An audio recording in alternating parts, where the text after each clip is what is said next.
માનનીય અધ્યક્ષજી, સમર્થન તો ન આપી શકાય. તમે બ્રાહ્મણ થઈને સમર્થન આપવાની વાત કરો છો, તમને થવું એવું ન થવું જોઈએ.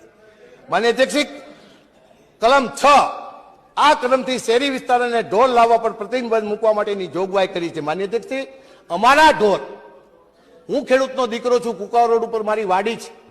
કદાચ એ બાજુ પાણી ન હોય, પાણી અમારા છેબી ડેમમાં હોય, મારે લઈને જવા હોય મારા ઢોરને પાવા માટે, તો પછી મારે કોની પાસે લાયસન્સ લેવા જવાનું? માનનીય અધ્યક્ષજી, હું તો ધારાસભ્ય છું, કદાચ ઢોર પાવાઈ જવું પડે, મારી ગાયોને પાવા જવું પડે, તો એ લાયસન્સ લેવા જવાનું? અમારા ધારાસભ્ય તરીકે મારા ગાયોને રક્ષણ માટે તમે લખ્યું છે, આ કલમથી શહેરી વિસ્તારોમાં ઢોર લાવવા પર પ્રતિબંધ મૂકવા માટેની જોગવાઈ કરી છે.